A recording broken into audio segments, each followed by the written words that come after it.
everyone, welcome back to my channel Medilite MBBS. I am Drakshini Chowke, medical student at Lokmanya Tilak Municipal Medical College, Mumbai.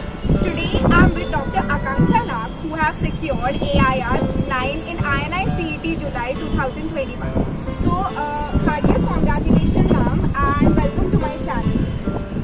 Thank you so much, Drakshini. So, ma'am, how does it feel to get All India rank 9 in INI CET and whom do you want to give the credit? It feels surreal. I'm extremely happy ever since the results have come. And I would like to give the credit to my family and my friends and my seniors, without which I don't think it would have been possible. Okay. What was your study strategy throughout the year as there was so many postponements? How did you balance between your internship and study? Fortunately, my internship was live and we had very fixed working hours, so that really worked in my favor. We did have a lot of uncertainty over so many postponements because NEET got postponed 2 times and even INI CET also got postponed 2 times before the actual dates came out. So we used to fret over it, but not more than 2 to 3 hours, and after that back to studying. So, ma'am, when did you actually start the preparation for the PG entrance exam? So I started my preparation seriously in the month of March 2020, that is alongside when my internship had started.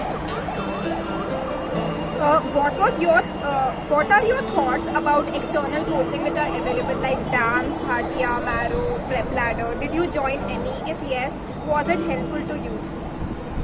I had joined DAMS when I was in my pre-final year, but I completely switched my source to Marrow before my final year started. So Marrow has been my prime source of preparation, and I have read all the 19 subjects from Marrow. Just a month before the exam, I had purchased INI CET DND of DAMS and the AIMS capsule of DAMS along with their DVD. So those were the add-on sources on my Marrow notes. So, ma'am, when did you started solving MCQs and how was your approach towards the wrong answer you marked in the particular module? So I started watching Marrow videos in my final year. I had finished all my final year related subjects in final year itself. And whenever I used to watch a particular video, for example, if I am seeing burns, then I would ensure that I am solving the question bank module simultaneously. And if there are any additional points, I would add them in my notes. During internship, I started with my first year subjects and then second year and then pre-final and final year. That is how I proceeded in my internship. So again, I used to ensure that if I have allotted 10 days for finishing anatomy, I should complete the Q bank also along with it in 10 days. And my wrong questions, I used to bookmark them in a way that Marrow has provided different symbols for bookmarks. So question mark I used to use for my silly mistakes, star symbol I used to use for something which was not there in my notes, and the simple bookmark icon I used to use for questions which are difficult. And after that, once I had around 5,000 to 6,000 bookmarks, so I used to apply custom module on my bookmarked MCQs. And once I was confident that I know this question, I used to remove the bookmarks. So if you are bookmarking a lot of questions, it's fine. You just have to ensure that you're also selectively removing your bookmarks. So before the exam, I had around 500 to 600 bookmarks, which is easily doable just 2 to 3 days before your exams.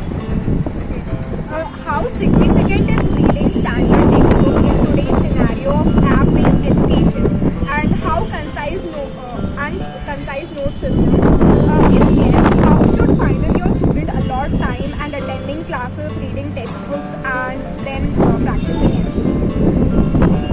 So I have read standard textbooks only for first and second year subjects, simply because there was no Marrow at that time. Once I started watching Marrow videos, because most of the content is given in the videos itself, I really didn't feel the need to read standard textbooks. I have not read Harrison's, neither I have read Love and Bailey. If any particular topic, after watching the video, even if I am not able to understand, then only I would open the textbook, and that also only for that particular topic. Apart from that, I have just used textbooks to pass my university exams, but even in final year, I have ensured that I made the notes of the final year subjects and I've revised them. For example, obstetrics and gynecology, I would have revised it 2 times in my final year itself, and I never read Shaw and neither did I read Datta. I just read Marrow notes because most of the things are given in it. We have to just ensure that you read it very well so that there shouldn't be any confusion in any question. Okay, Marrow notes helped you a lot. So my next question is, what was your approach towards clinical posting as pre-final and final year student? I wouldn't say I was very regular for my clinical postings, but if there used to be any clinics, I used to attend it. And before the clinics, I used to read that topic and I used to go. For example, if a clinic is being held on mitral stenosis, then I used to read mitral stenosis from Kundu and then I would go to the clinic. So attending clinical postings, I was a bit tactful in the sense that if nothing is being taught, then I would leave the postings and go to library and study. And if there was any clinic going to be held, then it would come on WhatsApp group and then I used to attend that clinic. Apart from the well-known education platform, what other lesser known application sites book would you recommend? Apart from that, I used to see videos on Unacademy of Preeti Sharma ma'am, selected pathology videos, especially for the INI CET topics. For example, she has covered microRNA very well in those videos. They are very small videos of 30-35 minutes. She has covered the life cycle of important emerging infections like Ebola and Nipah very well. And Zainab Vora ma'am's radiology crash course, these are the only extra things which I would have done. That also just before the exams because I wanted a quick revision of important topics. Ma'am, many people talk about integrated pattern of study. Did you use this method to study? If yes, then when did you started doing integrated study and how did you approach it? With respect to integrated approach, I would like to say that you solve questions and that is how you go through integrated approach. For example, if you are reading medicine and if you are reading a topic of pneumonia, then per se with respect to the organism Streptococcus pneumonia, I don't recommend that you open your microbiology textbook simultaneously and then when you are reading medicine say pneumonia, then you don't read simultaneously strep pneumo from microbiology.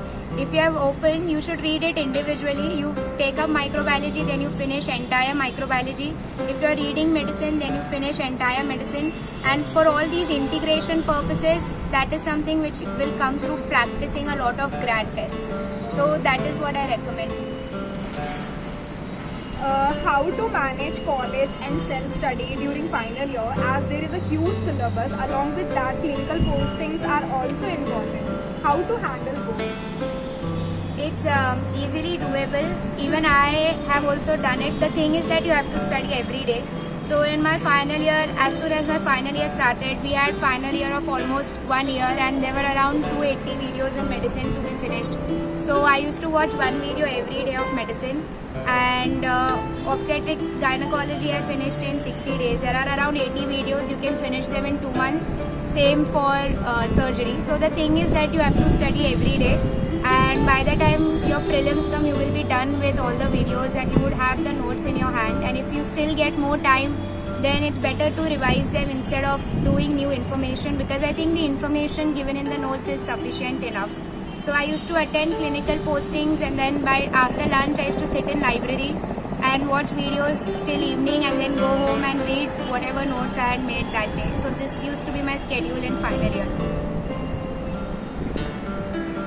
Ma'am, how did you handle your COVID internship, which was so uncertain because you didn't have the timetable of the entire year, and that may also had affected your studies? Then how you handled To be honest, that is very true, because our department used to give us timetable right one day before the exam. So there used to be an uncertainty for 1 to 2 days. So for those 1 to 2 days, I was not able to study to my full potential.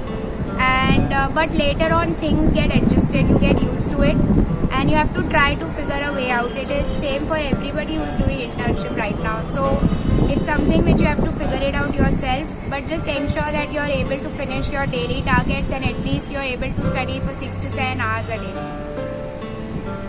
Ma'am, what subjects did you focus more upon? How much did you devote to self-study? So which subjects to focus upon is again an individual thing. You have to look at your grand test and you have to look at your bottom three subjects. So for me, my bottom three subjects were PSM, microbiology and pharmacology, and these three subjects are essentially fact-based. So these are the subjects, and even biochemistry also. The cycles are very volatile. I would have read biochemistry around 6 to 7 times and still I have revised the cycles a day before the exam. So for me, my main subjects were the subjects which are revolving around a lot of facts. So I ensured that these are the subjects which I paid more attention to in the last month of preparation. For example, if I'm doing Dermat today, I would still take out 1 hour in the day and brush through all the important facts of PSM, Pharmac and microbiology. Ma'am, when did you completed your first revision and how many times did you revise before appearing for the exam, and what was your last month's strategy? So there's a Marrow planner which is available on the Marrow Links group on Facebook. So I have followed that Marrow planner, and according to that planner you have fixed number of days allotted to that subject. So I was able to finish my first read in 6 months. So I started preparation in March and by August I was able to finish my first revision. After that, my first reading, sorry. After that I started my first revision. So this is something which was told to me by my senior, that your first revision should take 3 months and your subsequent revision should take less number of time. So because NEET was supposed to happen in January, before that I had thought that I'll finish 3 revisions, but NEET got postponed. So because of that I was able to complete 6 revisions right before my INI-CT. So totally I have read the syllabus 7 times. So first is my primary reading and on top of that 6 revisions. But I would like to say that the number of revisions are not important, it's the quality of revision.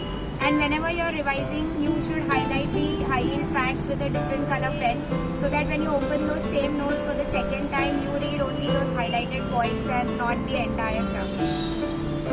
Ma'am, NEET PG is 40 days away. What suggestion or advice would you give them?